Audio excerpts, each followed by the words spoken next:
Elijah Cross was 37 years old and the only person in a 3-county radius of Richmond, Virginia, who could restore a hand-cut dovetail joint to factory tolerance in under an hour.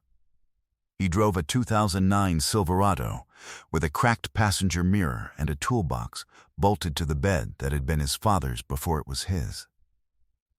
He wore the same 3 flannels on rotation from October through March. His wife's colleagues at the architecture firm referred to him, in the language of people who confused price with value, as Vivienne's contractor. He had overheard this once at a firm holiday party and said nothing. He had been saying nothing for a long time. He was 3 weeks from retaining an attorney, had already written the name and number of a lawyer named Howard Feltz on a notepad on his shop desk when he came upstairs from the basement on a Sunday afternoon and heard Vivienne in the kitchen, voice low and deliberate, telling her mother something she believed was only for the 2 of them. He stood at the top of the basement stairs and did not move. His breathing stayed even. He was the kind of man who had learned, early and by necessity, to be very still in moments that required it. What Vivienne Cross did not know, had never once bothered to wonder, was that the man she had spent 4 years slowly erasing from the story of her own ambition had been doing something very specific with his money and his time since long before they met. She had seen the truck. She had seen the flannels. She had seen the joint checking account with the modest balance and concluded that what she saw was everything there was to see. She had been looking at the wrong wall of the house entirely.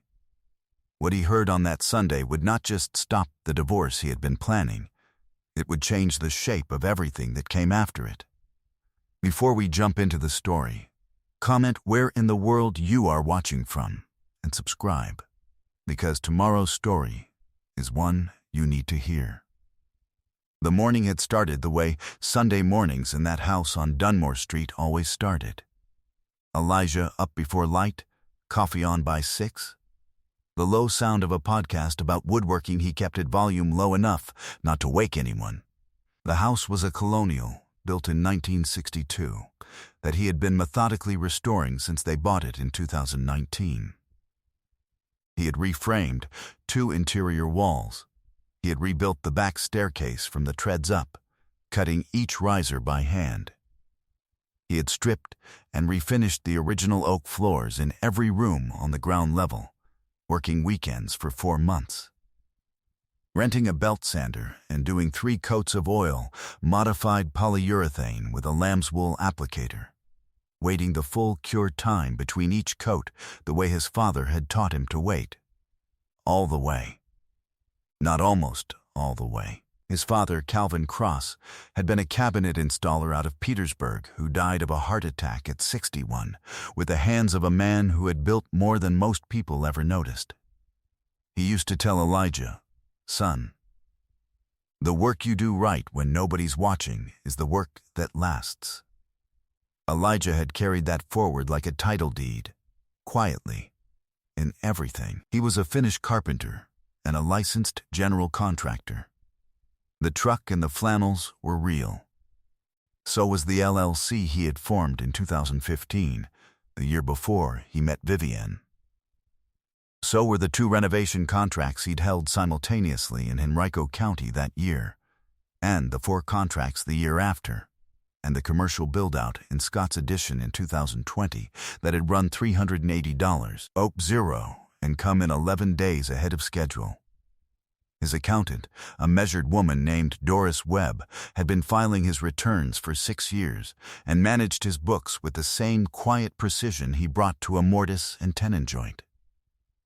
Vivienne came downstairs at 8:15 in a robe, phone already in hand, the particular expression on her face of someone composing a message they didn't want seen. She kissed him on the side of the head without looking at him. "Coffee," she said, on the counter.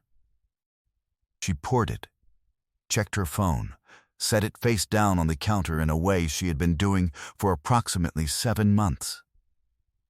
He noted the phone and returned to his own. He had met Vivienne Marsh at a contractor-developer mixer in Carytown in 2016. She was a junior associate at an architecture firm then, bright and specific and curious about how things were actually built, not the theory, the physical reality of it. She had asked him 3 intelligent questions about load-bearing retrofits, and he had thought, this is someone who wants to understand. He had been right about her then. She had become a senior associate by 2020 and had stopped asking questions around the same time. He was going to file on a Thursday. He had already moved a portion of his personal savings to an account she didn't know about, a step he was ashamed of and had done anyway, because he had begun to understand what she was capable of planning. He had been a week from calling Howard Feltz when he came up from the basement and heard her voice carrying through the kitchen door. "Mom, I need you to understand what I'm dealing with. He has nothing. What he makes goes right back into these renovation projects. It's all material costs, labor, equipment. The business isn't worth what he thinks it is." He stopped. "I've talked to Sandra. She says the cleanest move is to file first and get the house in the interim order. Once the house is secured, the business valuation becomes secondary." A pause. "Because it's in his name. All of it. I need the house to be the asset we argue over so the rest of it doesn't get scrutinized." Another pause. "I know, Mom. I know. But he doesn't fight. He never fights. He'll take what they offer him and walk." He stood there. His hands did not move. His face remained perfectly calm. He was listening to the precise, sequential logic of a plan that had been under construction while he was refinishing the floors and replacing the back staircase and making coffee in the dark before anyone else was awake. He stepped backward down 3 stairs so the floor would not creak, and he sat on the step and he thought. He did not rush. He let the shape of it settle, the way you let a coat of finish settle before you decide whether it needs another pass. Then he went back down to the basement and picked up his phone. Not the one in his shirt pocket. The one in the toolbox drawer that he used for business correspondence he kept separate, registered through the LLC, and he opened the voice memo app. He pressed record and set it on the workbench and went upstairs through the other door and came into the kitchen from the hall. "You eat?" he said. "Not yet," she said. Phone face down, smile in place. "What were you working on?" "The window casings in the back bedroom," he said. "Coffee's good today." He made eggs. She sat at the island. Everything was exactly as it always was. He plated the eggs and set one in front of her and ate his standing at the counter, looking out at the backyard he had regraded and seeded 2 autumns ago. And he thought about what he needed to do next, and in what order. That night, after she was asleep, he sat at the workbench in the basement with his laptop open. He pulled the LLC's financial records, 6 years of them. Revenue, contracts, margins, asset schedule. He opened the folder where he kept the property records for the building on Lombardy Street he had purchased outright in 2021. A mixed-use row house he had renovated and was renting to 2 tenants, neither transaction visible in the joint accounts Vivienne had access to. He pulled up the brokerage account he had been funding since 2017, which Doris managed and which appeared nowhere in his tax filings under his personal Social Security number, held instead under the LLC's IN. He photographed the key screens with the business phone. He forwarded everything to a private email. He opened a new folder on the desktop and named it Sunday. Then he called Doris Webb. It was 10:40 at night. She answered on the 4th ring. "Elijah, I need a full picture," he said. "Everything we have, valued as of today. And I need the name of the best family law attorney in Richmond who also understands business asset protection." A pause. Are we doing what I think we're doing? Yes, I'll have the valuation summary on your desk by Tuesday, she said. And call Patricia Osei. She's on West Broad. Tell her I sent you. He sat for a while after that. The basement was quiet, except for the hum of the dust collector he hadn't switched off. He got up and switched it off. Then he stood in the silence of the shop his father's toolbox sat in and thought about how long a person could build in the wrong direction before they decided to stop. Some things, his father had told him, you don't say until you're certain. Then, you say them. Once. Patricia Osei's office was on West Broad Street, 4th floor, overlooking a stretch of the corridor that had been turning itself into something new for the past decade. Old storefronts becoming restaurants and studios, parking lots becoming mixed-use buildings, the neighborhood writing a different sentence about itself, one block at a time. Elijah sat in the parking lot for a moment before going in, looking at the block, and thought, I know what that process looks like from the inside. I know exactly which walls are load-bearing and which ones just look like they are. Patricia was compact and precise, and had the quality of someone who had processed a great deal of other people's most difficult information and had not been made smaller by any of it. She read through the voice memo transcript, the financial records Elijah had printed, and the LLC asset schedule in 20 minutes without asking a question. Her paralegal sat in the corner with a notepad and wrote things down quietly. Then Patricia looked up. Your wife's attorney is Sandra Holt, she said. That's the name she used. Sandra is competent. She practices family law the way a good general practitioner practices medicine. I practice surgery. She set the papers down. Walk me through the LLC structure. He did. The LLC, Cross Contracting Solutions, LLC, formed in 2015, held his contractor's license, all active contracts, the equipment, the vehicles, and the Lombardy Street property, which he had purchased with LLC funds in 2021 after he had completed a full renovation of it over 8 months of evenings and weekends. The brokerage account was held under the LLC's IN, not his Social Security number. The joint marital accounts, the ones Vivienne had been examining for some time, he now understood, held the household float. Mortgage, utilities, groceries. A modest cushion. What she had concluded when she looked at that account was the only conclusion available from what she could see, that there was not much there. She had been right about the account. She had been catastrophically wrong about the man.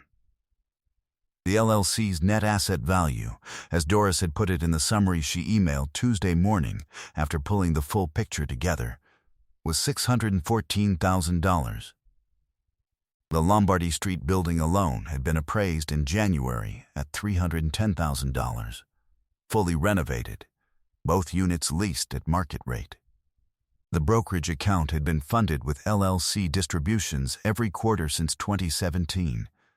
It had not been touched. Patricia wrote a number on her notepad and turned it to face him. This is what you're walking into this with, she said. And because the LLC predates the marriage by a year and has been maintained as a separate legal entity with its own tax filings, payroll records, and bank accounts, she has almost no claim to any of it under Virginia statute. She paused. She has a claim to the Dunmore Street house. That is the marital asset.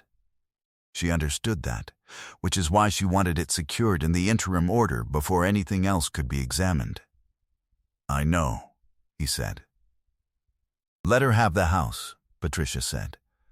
It has appreciated $190,000 since purchase. We counterfile. We assert the marital waste claim based on the transfers to the account you identified, and we frame the house equity as the settlement.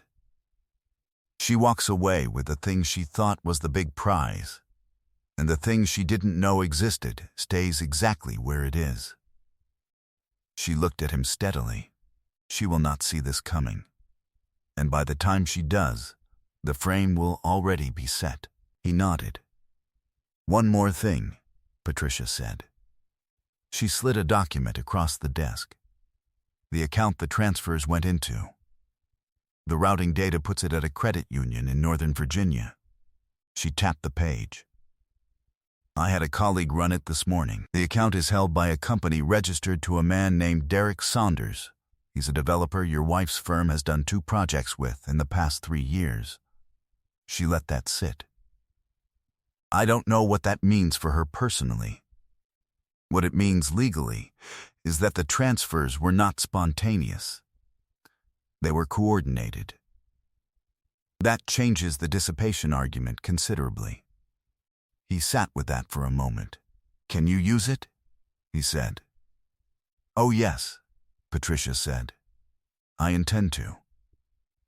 He drove after that to his Aunt Bertie's house in Church Hill, his mother's older sister, 72 years old, a retired school teacher who had watched Elijah grow up from the front porch of a house she had lived in for 40 years.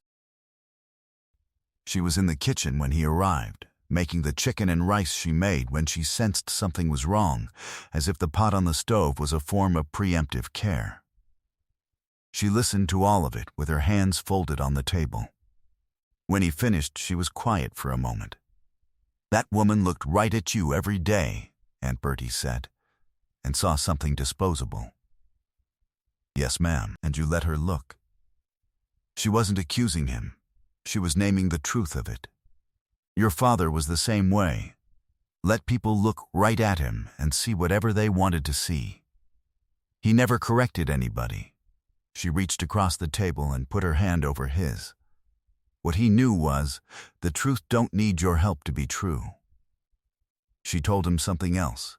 Vivienne had called Bertie twice in the past 6 months. Friendly calls, asking about the family, asking careful questions about whether Elijah had talked to anyone about investment property or business plans. Bertie had said nothing useful. Because she was a 72-year-old retired schoolteacher who had been reading people since before Vivienne was born and had known something was wrong with those calls the moment the first one came in. He sat with her a while after that, eating the chicken and rice at the kitchen table where he had eaten 100 meals, and he felt something that was not quite peace, but was close to it. The particular steadiness of a man who has measured the situation and found it workable. 2 weeks passed. Elijah worked. He completed a kitchen build-out in Bon Air that the client called flawless. He drove the cracked mirror Silverado. He ate lunch at the site. He came home in the evenings and made dinner 3 times that week and listened to Vivienne talk about a commercial project her firm had landed and said the right things in the right places and gave her no reason to adjust a single part of her plan. Bitterness, his father had told him once, required ongoing emotional investment in people who no longer deserved it. He wasn't investing in bitterness. He was investing in precision. Patricia filed the counter motion on a Thursday morning. The service was completed at 11:15 a.m.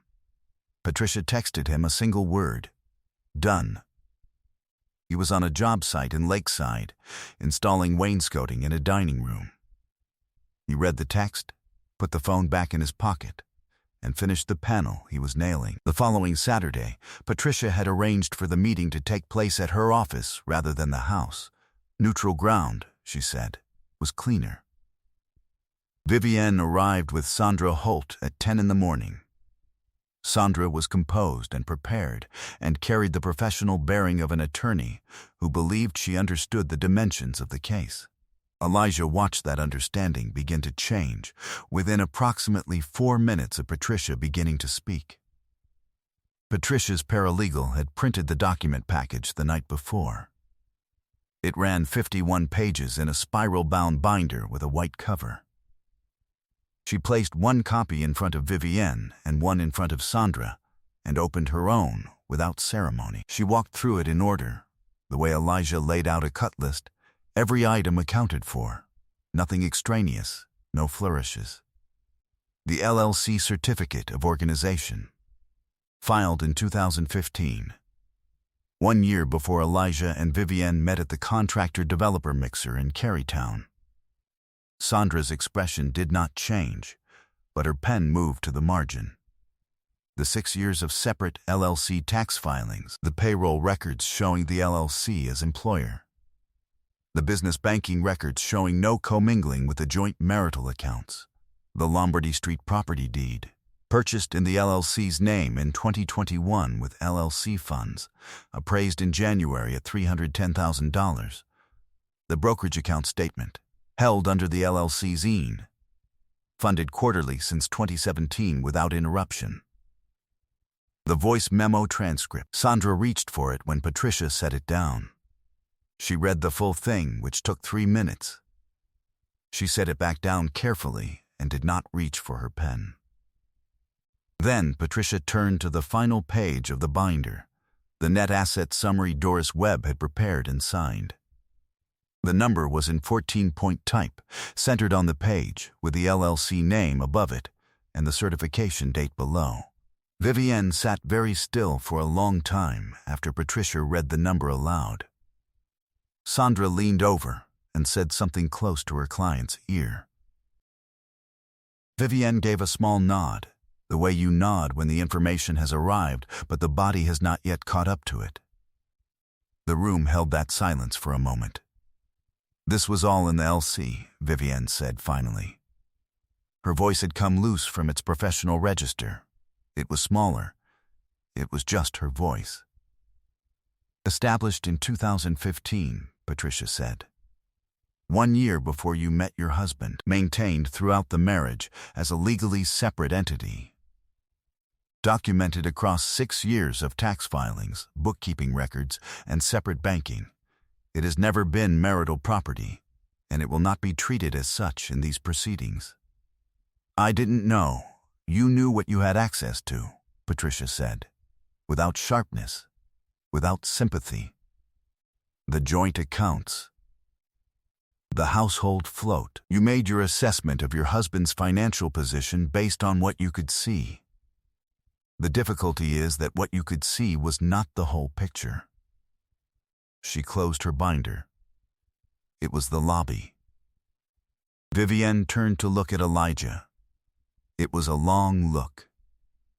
It was the look of someone who had spent years constructing an image of a man from selected details. The truck, the flannels, the paper lunch bag, the modest checking account, and was now seeing, for the first time, the full structure that had been standing behind that image the entire time. Silent and load-bearing and invisible to anyone who hadn't looked for it. He met her eyes and held them and said nothing. She composed herself.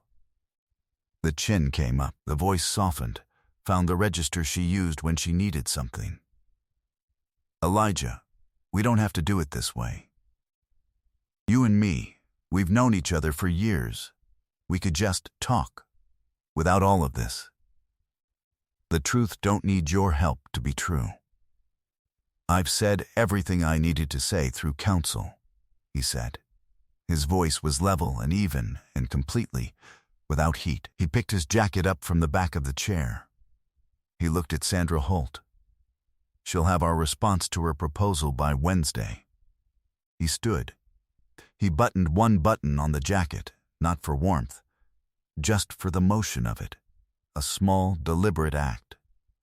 He walked to the conference room door, opened it, and stepped through. He did not look back. The elevator was waiting. He wrote it down alone.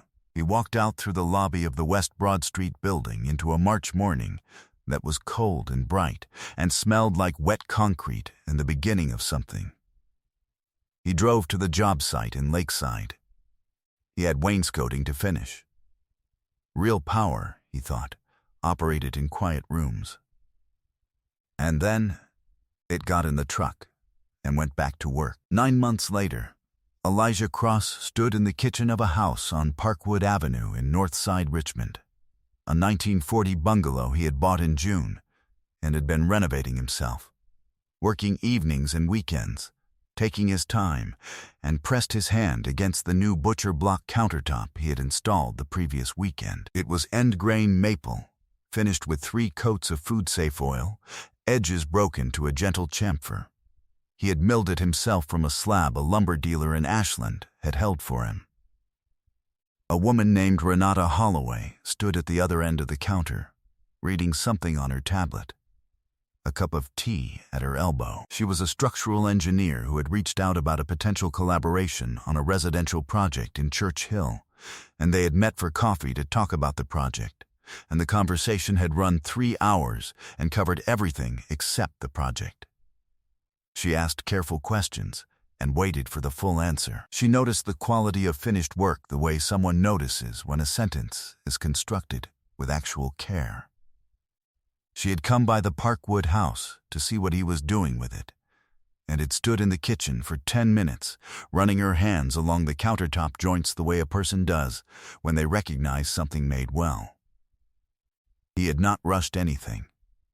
Neither had she. He had heard through his accountant, who had heard through the professional network that runs through every mid-sized city like load-bearing framing through a wall, that Vivienne was at a smaller firm now, an associate again rather than a senior one, the partner track having quietly closed behind her following the proceedings. Sandra Holt had negotiated the Dunmore Street settlement with competence. The result had been fair and final. Elijah had signed the papers on a Thursday morning and been back on a job site by noon. He heard that her mother had stopped returning her calls. He did not know if this was true and did not spend energy wondering. He had 3 active contracts. The Lombardy Street tenants had renewed. Doris had reported that the brokerage account was up 18% on the year.